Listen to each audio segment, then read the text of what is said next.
Hello, everyone. Welcome to the webinar on building dev tools and exploring Hasura.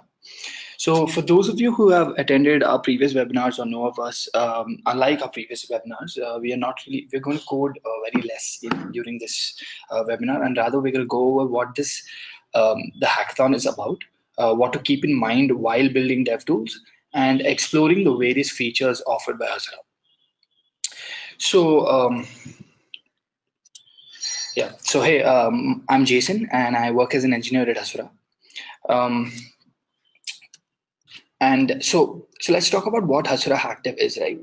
So the Hasura HackDev challenge is centered around building tools that will help other developers, such as yourself, get their work done faster. This is basically it. Now, this can be anything, right? This can be building something like a Slack bot or like a Discord bot that keeps track of all your tasks, or maybe a GitHub app that automatically labels issues or assigns issues to other maintainers based on what repositories it's added to. Basically, there are a whole plethora of things that you can build that can make your life easier as a developer, and this is what we expect out of this. This is what we expect to get out of this hackathon, right? All right. So, having said that, while it's a lot of fun and it seems very cool to build dev tools, you have to keep a few things in mind so that these few things that help you along the way, right? So one of the first few things that you need to do is that you need to find something that is personal to you, something that is actually paining you in your personal developer workflow, and work towards automating that or work towards making that easy. This way you have more of an insight into what you're trying to solve. You know that the problem is real, that it's a tangible problem that you actually will use tomorrow, regardless of whether you win today or not, win in the hackathon or not. You will use it tomorrow. So that is one very useful thing that you should keep in mind. So try to build something that you will actually use, or that is something that is paining you right now, and also obviously in the language and framework that you are mostly using, or you're comfortable with. Always before building a dev tool, one of the things that people do is that they think of 100 different things that you can do.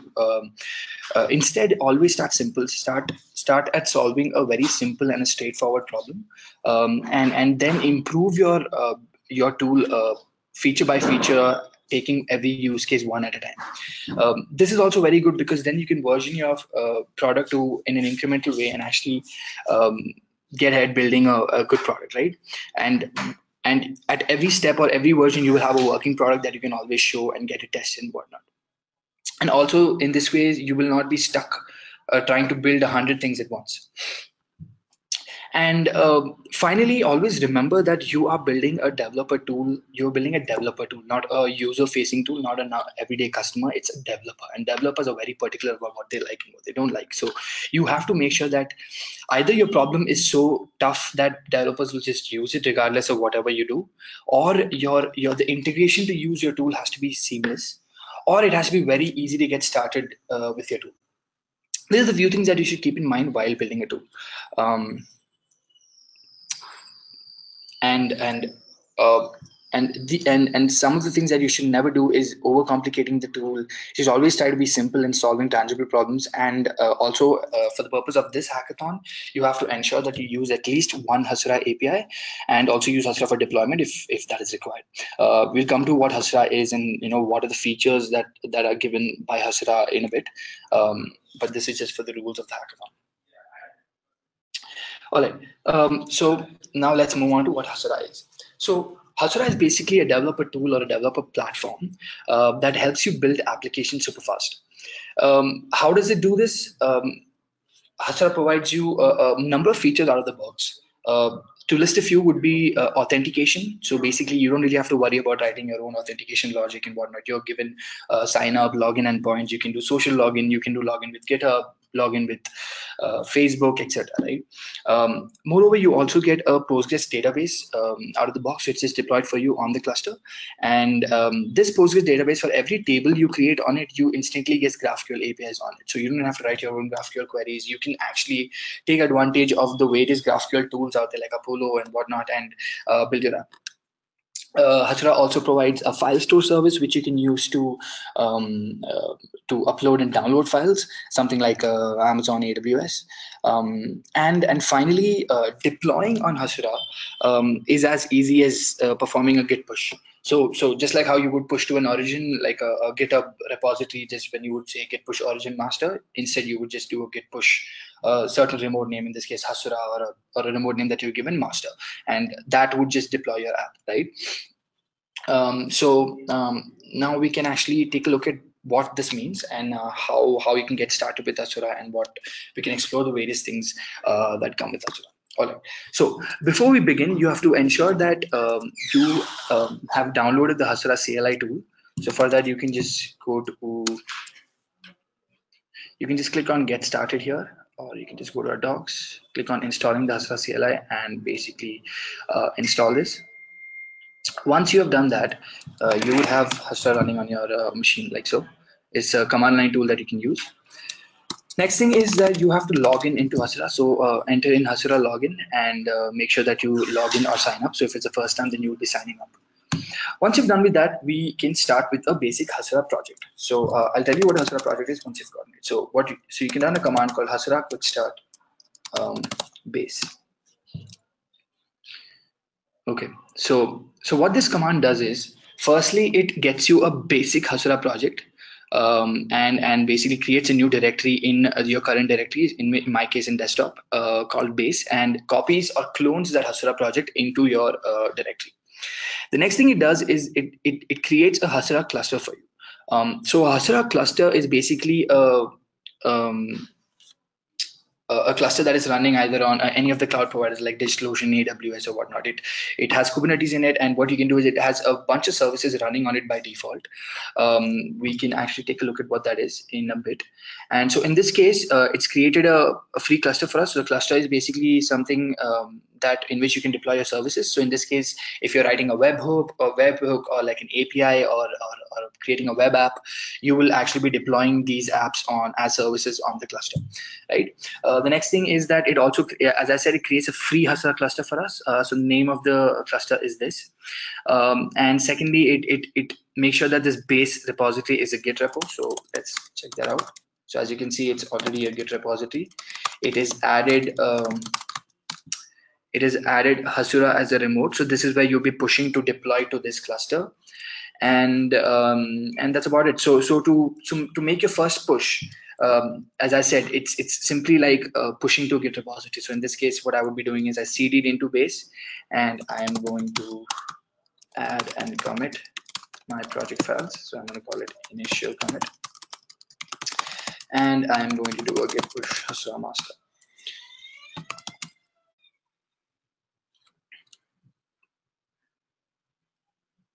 So this basically pushes this simple project that we've gotten onto Hasura.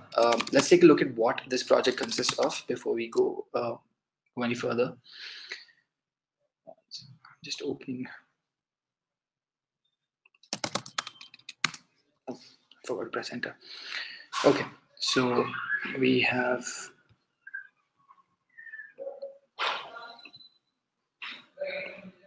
Okay, so this is what a basic Hasura project looks like. Let me just close all of this. So we have a bunch of directories, and each of the directories has its own functions. The assets is not really required, but conf, microservices, migrations, these are the important things in clusters.yaml and hasura.yaml. It's going into the details of what these directories are and what each of the files inside means is out of the scope of this webinar. But you can go to our docs and figure out what each of these things does. But for the purpose of this webinar, it does not really matter even if you know what these things are for.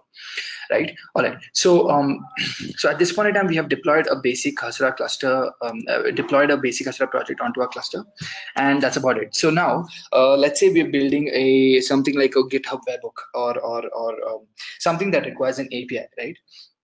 So let's see how that workflow would look like. So the first thing you should do whenever you want to build a server or like in Node.js or Python or whatever language that you want, is that you should head to this place called so head to hasura.io and head to hasura.io/hub.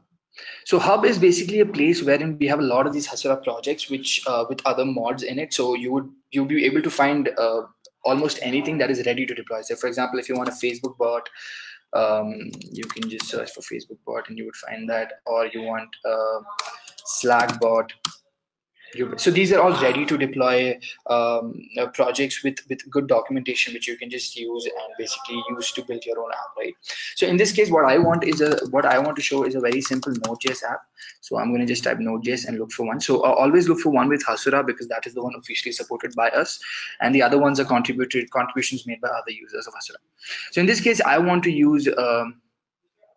So I'm going to go with the Hello Node.js Express, so which is basically a simple Node.js Express server. So I want to see how to include this. So, so as you can see, the included microservice inside this is called API. So the Node.js server is running on a subdomain called API.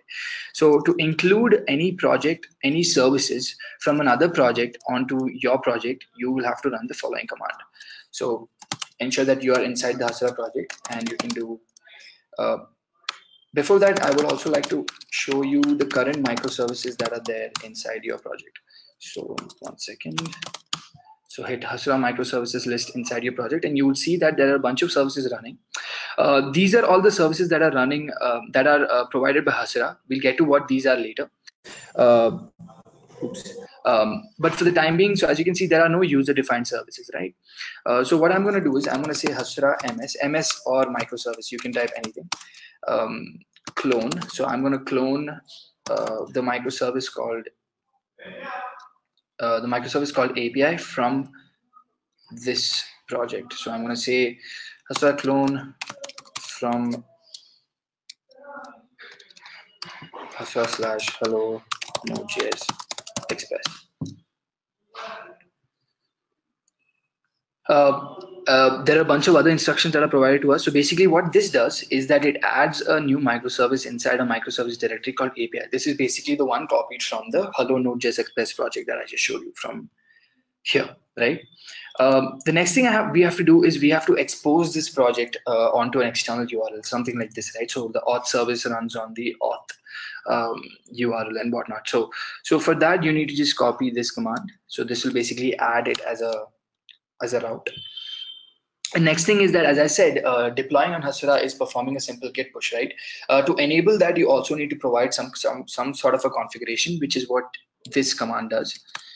So now we have said that, hey, this API, this service called API, which is inside our microservices directory, should run on a route, should be exposed to a route.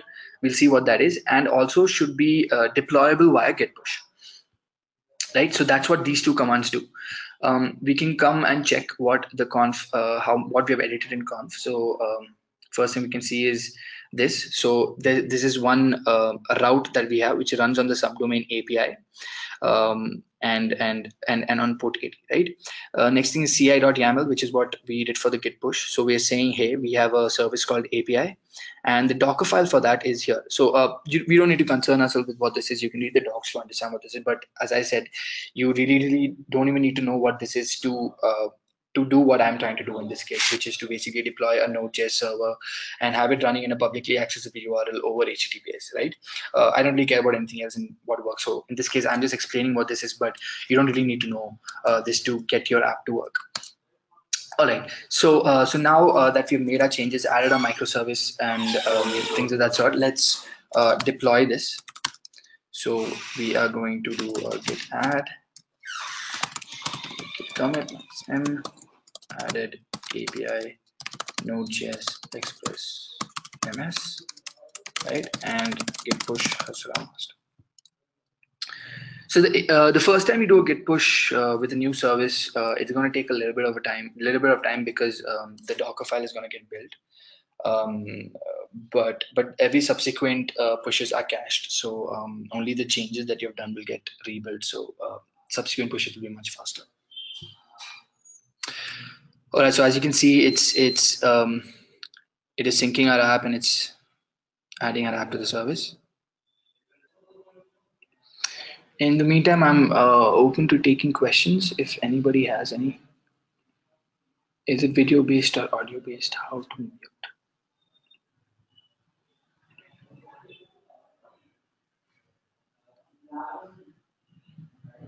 Clearly, I mean, it is a video-based webinar. I'm not sure what you're asking, Satish. All right, if there are any other questions until this thing gets pushed. Will each participant be given a free hosting for the hackathon? So you will be. You can actually Souvik, right? Yeah, Souvik. You will be given a free. So whenever you do a quick start, you're actually given a free cluster, so you can use that for the hackathon, and it's completely fine. All right. So our API has been pushed. Our server has been deployed. So now if I type a Hasura microservice, so instead of microservice, I'm going to type ms list. You will see that we have a new API running. It's called api.our_cluster_name.hasura_app.io, right? So let's open this API. So I'm going to do Hasura ms open API. And as you can see, there's some the code has been deployed. So that is basically the kind of things that are set up over here. What I'm going to do is, just for the sake of showing you guys what this looks like, I'm going to say .use/hello. Let's say request response and response.send hello world, right? Okay, so I'm just going to do this, and again, and also to test your app locally, you can also of course test your app locally. For that, what you can do is, it's like just running as any node, it's like running any node app locally. So in this case, all you have to do is just get into the API directory and find your package.json file, and over there you can basically do whatever you want. So in this case, I would go to microservices API source.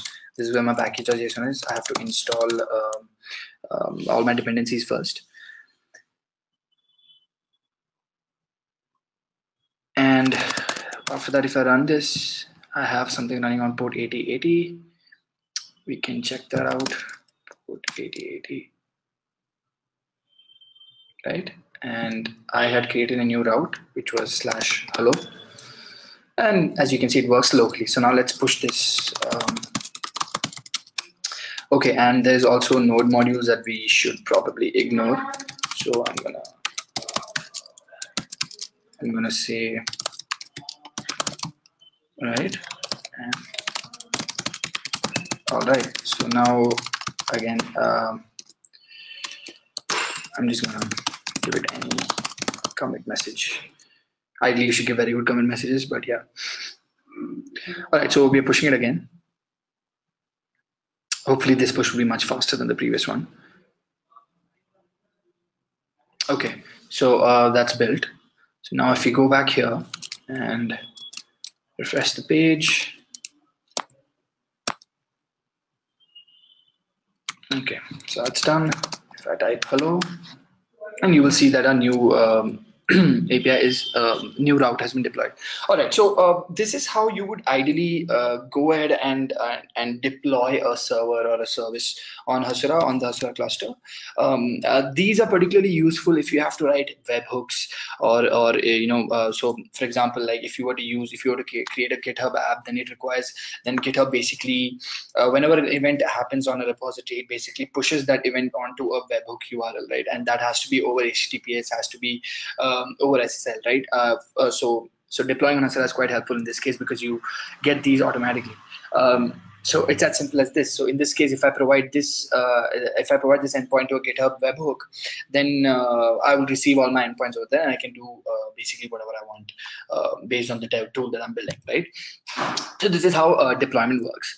But I had also mentioned that Hasura not only helps you deploy your apps very easily using Git push, using a Git-based workflow. Another thing that Hasura does is that it provides a lot of other features out of the box, like authentication and database and whatnot, right? These are also things that you will probably have to use while building your tool. So let's take a look at what those things are and how you can use them. So every cluster that you get on Hasura, you are also given a thing called a API console, which you can use to basically explore the different features that come with Hasura. So to open up the API console, you simply have to type Hasura API console, API-console inside your project directory. And this will basically open up your browser, and 1 second, I will go away from this and open it up over here. So I'm just going to open it up over here. Okay, so the API console is basically a nifty graphical, like a GUI, like an admin panel that you can use to do various things, right? All right, so going over the features that Hasura comes with. First, we'll go over data, right? So data is basically a database. So Hasura gives you a Postgres database out of the box each time you create a cluster, right? So in this case, we can create a table. So let's say we're going to call it issue tracker. Let it be let's have ID of type auto increment. Let's have some user ID type integer, and content whatever that is, and primary key can be ID, right? Okay, so now we have a very simple issue tracker table that we have created, right? As I said earlier, you can also have, so let's insert some rows into this, or maybe we can use the GraphQL queries to do this. So as I said earlier, that each time you create a table, or basically you also have instant GraphQL APIs on your database whenever you're using Hasura. So in this case, delete these. So in this case, now we have a table. I'm going to open this. Let's open this on a different tab. Okay, so now we have a table called issue tracker, right? So what I'm going to do is I'm going to write, let's see how what a query would look like to fetch data from this. So I'm going to say query issue tracker, and I want ID, I want my user ID. What else do I want? I want the content, right? These are things I want. If I run this now, it will not work because it says that select on issue tracker for role anonymous is not allowed. This is because every time you create a table on Hasura, each table comes with default permissions. This is basically to ensure that security is by default present on your tables and your database, right? So in this case, only admin users are allowed to fetch or insert data into this table at this point in time. So we're just going to add like an admin token and see. So in this case, obviously, we do not have any issues. Let's see what a mutation would look like. So let's say mutation, add issue, and I'm going to say insert issue tracker. You can use the GraphQL tool over here to actually explore all the queries and things that you can do. So this is also quite a helpful feature. So in this case, I'm going to say insert issue tracker, and I want to give an objects. This would be right, and I want affected rows. What I want returning is the ID for whatever is entered and the content, right? So this is what I want to insert into my issue tracker table. I also have to provide the variable value over here. So in that case, I'm going to say user ID of 1 and content can be issue number 1, right? Whatever, it can be anything. So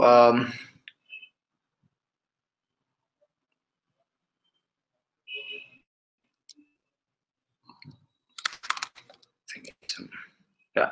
So as you can see, this was an insert query. So I've written a mutation to insert some values into this table. So you can come back to the table and check it out. You can see that an issue has been created. So this is how you would insert and query data. So you can now query data like so. So I'm going to say query get issues issue tracker. I'm just going to copy this, right? And as you can see, this is there. Now you can also filter it by so let's say user ID 2 created issue 2. So I'm going to say add issue. So now we have added issues. If we get issues, we can get both. But we can also do things like where user ID is equal to 1, right? So in this case, we'll only get issues for user ID 1. All right. So these are all things that you can find in the documentation that you can do and basically figure it out. The point is that you can create a table. You have instant GraphQL APIs over it. You can add, delete, and update things, and you can just go through the APIs to do this. So this is how you would use your database. Second thing is authentication. So another important feature that almost all apps require is authentication, right? Some form of authentication. So in this case, we have authentication features ranging from like username, password, or like social login, which would be using Google login, Facebook, LinkedIn, GitHub. You can have mobile password, mobile OTP, email password, verified email, and whatnot, right? So in this case, I'm going to show you a simple example of a username password endpoint. So this is what this is what the API would look like. Also, the endpoint to hit for your GraphQL APIs is here. So you can actually use this API Explorer properly to figure out what sort of things. You can actually try out all the APIs over here and then replicate this into your client. All right, so so we have a sign up endpoint, and you can figure out what you want. So in this case, I'm going to say my username is Jaison, my password is password, and this is the endpoint. So I'm going to hit this, and here we go. So now we have a user that is created. My ID is 2, my username is Jaison, and this is my auth token, right? All right, so now you can come to your authentication and see that there's a new user created. This is ideally how you would use authentication in your apps. You would hit an API to log in or authenticate your user, get an auth token, and which then you would later use as something like this, right? You would replace this auth token with yours, and your role would be user, as you can see here, right? How you would fetch data from a table as a user would be like so. So we will go back to our issue tracker. We have user ID 1 and user ID 2. In this case, what we are going to do is go to permissions and add a user permission to insert. So we're going to say with a custom check, and I'm going to say user ID who inserts into this table, his user ID should be equal to the requesting user ID. So this basically means that the user ID that is being inserted into this table should be equal to the user ID of the user whose authorization token has been sent by the request, right? So I'm going to save this. Similarly, I'm going to say this. I want the same. So if my user ID is 1, I should be able to fetch data from the issue tracker table where the user ID for the rows are 1, right? That's the same thing, and I want to be able to select all the columns. Similarly, you can do it for update. I'm just going to do this extremely quickly and delete, right? Okay, awesome. So now that we've done this, we can actually go back here. And if you remember earlier, I have the authorization token, which I saved. And I'm going to say user. Now, you can see that if I try to insert, it'll say that I cannot. Oh, because this is for user 2, sorry. If I try to do this for user 3, right? So it says that the constraint has failed. This is because I'm trying to insert data for a user ID of value 3, but my user ID is 2, so that's not allowed. Similarly, I cannot fetch other other users' issues as well. See, I cannot do that because it just says 0 because I have no permission to fetch this. But instead, if I say 2, I would get my issues, right? So this is how you would use authorization and your database in Coherence to build your app. But we at Hasura, we have actually gone one step further. The thing is that since almost all applications require authentication, we've also built an authentication UI kit. We have built an auth UI kit that you can use with your app, right? So in this case, let's say I'm going to go. So the auth UI kit is always at the URL. So basically auth.your cluster name hasura.io/UI.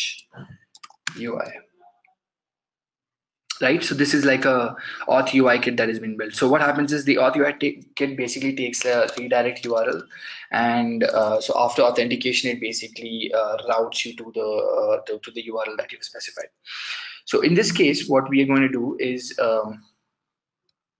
go ahead and we can actually add this authentication to, or you know what we can do is we can actually also add it to our API. So let's do that. What we are going to do is we're going to say that you are only allowed to fetch from these if you are logged in, right? This is just for the purpose of this webinar. That you don't really have to do this all the time. But so what you have to do is you have to go to routes.yaml, and you would see that in the comments or in the documentation that is present in the comments, there will be a few things written. So you would find authorization policy, right? So now I'm going to say that, and you have to add it under path. So let's go ahead to our API.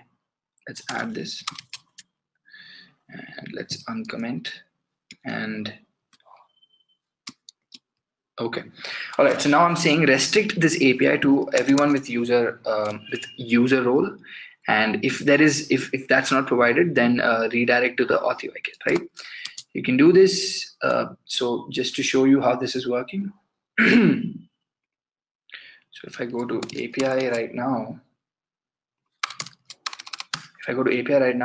you can see that this comes up, right? What I'm going to do is I make the changes. So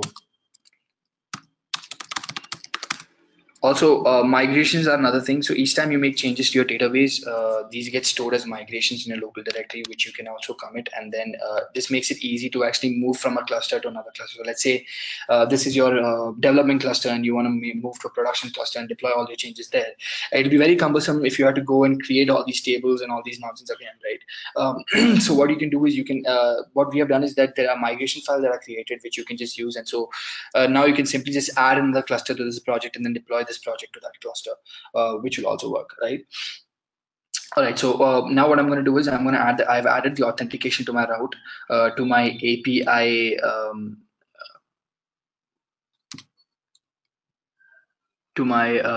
API service.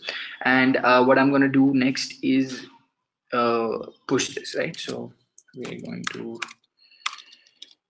add the changes, and we're going to commit this. This is going to say work in progress because of lack of a better commit message. All right.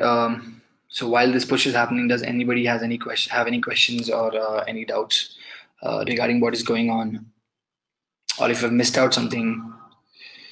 Okay. Can you please elaborate about the conf file for a fresh project that one needs to push to Hasura service? What are the things that must be there in the conf file regarding Hasura?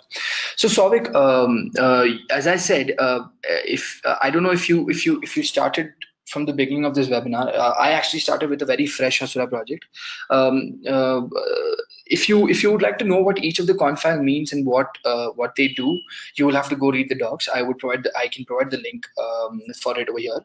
But in a holistic way, you don't really have to worry about a lot about the conf directory at this point in time. As you can see, any service or any microservice that you want, you can simply clone it from another one and simply just follow the commands that the CLI tool pastes for you, and then that will just work. But of course, like, it is always good to know how things work, so you can actually go to the docs and figure out how each of these things work. What are the things that must be there in the conf file regarding Hasura? So the conf file is automatically present when you start with it. You always have to start with the Hasura project. So the conf file will already be there. It's just you can change the configurations. So ideally, whenever you start with a fresh project, you can start from any project from Hub. You can either start from Hello World or Base. As I've done in this webinar, I've started from a Hasura project called Base, right? All right, so our API has been deployed. So now if I come here and if I refresh this, you will see that since I am not logged in, it is redirected me to my auth UI kit. So now I can actually go ahead and log in with the username and password that I used earlier. And as you can see, that has redirected me back to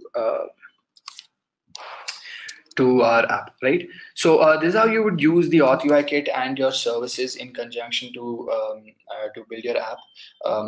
As you can see, you can either go the route way and add it over there, or you can actually do this check inside your microservice itself. So when your app runs, you can check your cookies. So what the auth UI kit does is that it sets cookies. So you can actually check your cookie and see if the user is logged in. Apart from that, you also have other APIs that you can use to check if the user is logged in. For example, there are some logged in user actions. So what you can do is you can get a user information with his authorization token, right? So if you go ahead, I don't know if I have the authorization token still. Okay, I don't. So if you go ahead and provide your authorization token here, it would basically give you information about this user. All right. So with this. We have mostly covered everything that you can do with Hasura, and the kind of things that you can use to help you build for this hackathon. Hopefully you guys have understood what the different features are, and you know the point of this webinar wasn't to teach you how to use Hasura or how to make all these configuration changes, but instead to tell you what Hasura is and the kind of features that come with Hasura, so that you can make a very informed decision on what you can build and how you can use Hasura to build this. As you can see, a lot of things have been done for you and automated for you using Hasura, and also for those of you who would like to try out GraphQL and get into the GraphQL development, you can also use Hasura to start using all the crazy tools that come with GraphQL, right? Like Apollo and the automatic code generators and whatnot you can use with it. So with that, we come to the end of this webinar. Let me see if there's anything that I missed out. Yeah, seems like I've not. So for Souvik, coming back to your question, so as I said, you have to make sure that you start with the Hasura project, and you can add and remove microservices from it very easily. As I had shown earlier, I just added a Node.js microservices just as easily to my project. So similarly, I can also go ahead and so let's say I want to go to Hub. So I'm going to go to Hub, and we can take any project from here. You just simply have to go to the project if you're interested in what it has. Go to the intro to microservices. See, so Hello React has a create React app boilerplate, right? So which is at the UI subdomain. So you could clone it just by running something like Hasura ms clone UI, because that's the name, from Hasura/Hello React, right? You do this, this will be added. So now you can see that there's another microservice added to your project, and you can simply, you just have to follow these commands to ensure that it's available. So this by default will take, the first command by default takes UI as a subdomain, and this command, as I said earlier, would make sure that you can get pushed to this repository, get pushed to the service, right? So let's see if this would happen quickly enough. Hopefully it will add it. React, right? So I'm going to do a master. React takes a little bit of a time to build, but yeah, just for Souvik, I'm just showing you how you can add different things. So considering that this was a fresh project, you could just add new services like this. All right, is there anybody else? I'm new in Kubernetes, so I use Kubernetes. So Satish, you don't really have to know how to know how to use Kubernetes at all.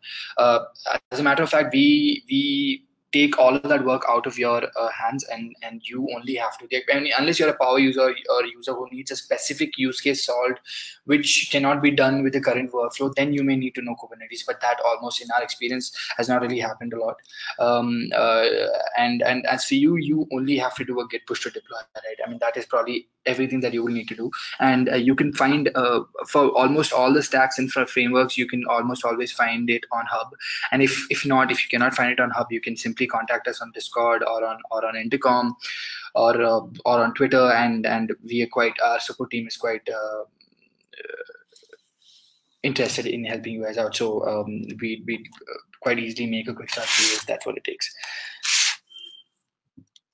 So in short, you will not have to learn Kubernetes. Any other questions? Does this authentication API fulfill the criteria to use at least one Hasura API for Hackathon? Yes, it does. When they say use one, yeah, you just have to use one API. Yeah. But make sure that you're using it for something that makes sense. I mean, there are also some people who will try to retrofit just using an API and completely build something else. Try to build something fun, something that that developers can actually use, and ensure that you just don't overcomplicate the thing and make something that nobody's ever going to use, because that also matters when you'll be evaluated for this hackathon. Okay, seems like there is no other question. and our React app has still not deployed. So as I said, the first push takes a little bit of time for each microservice because it has to build everything from scratch. It has to install the dependencies and whatnot. And the Create React app in general is a little heavy to deploy the first time. Can you give some insights about the idea submission and what parameters it's going to be judged? So as I mentioned earlier, the parameters are very simple. So we are actually quite excited to see what you guys will come up with. But what the few things that you have to keep in mind is that it has to be a dev tool that other developers will find useful, or at least you find useful in your workflow. So even when you're submitting the idea, you can tell us why you think this is a good idea, or why you think automating this is important, and how you plan to doing it. The idea submit. So the idea will the how we're going to weight or score your ideas depends on a number of various factors, but fundamentally this is what matters, is that you build something that people use and not build something extremely complicated. It need not be something that figures out patterns of this that and uses some machine learning models to do this. It need not be anything like that. It has to be very simple to the point and solves a very tangible problem that you at least face, or you have a very good use case for. So in your submission you'll have to mention all those things. Okay, so it has published. So now we have two services running. So now let's do a Hasura MS Open UI. And as you can see, a simple React app is deployed. And you can come back here. You can see that in your UI, you will see this is the code for it. You can edit it as and when you like, how you like it, and this would work, right? So yeah, so this is how you would get started with Hasura and how you can use various features of Hasura to build your app. In case you guys have any doubts, you can ask me now, or free feel to contact us on Twitter, Discord, or just come to our site and just hit up on Intercom, and we'd love to chat. I'm just going to wait for another 1 or 2 minutes. If none of you guys have any questions, I'm going to end the webinar. Can I use my own choice of database for the project? Of course you can, but could you be more specific? Like, what is the database that you would like to use? Sovic. Can I deploy Vue.js on Hasura? Of course, you can deploy any type of framework on Hasura.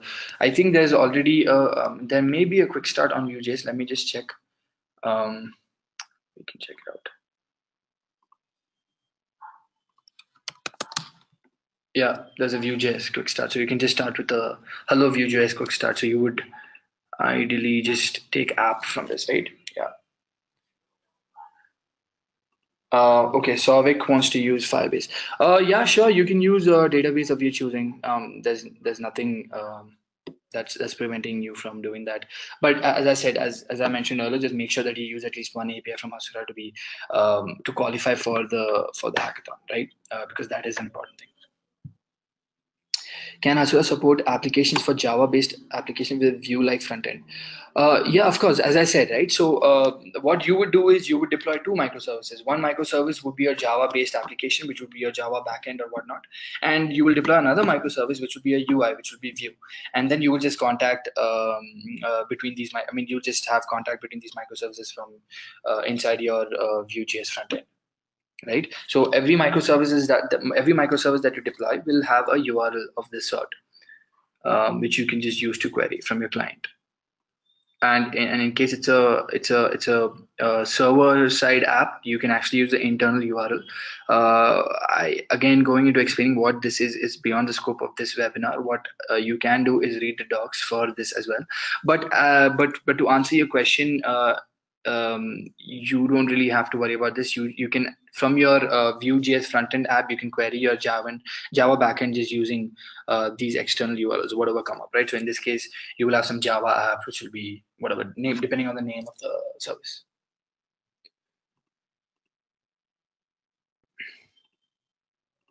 Okay, anything else? You're welcome. Ikas. All right. So doesn't seem like we have any more questions. So, and all right then. All the best, guys.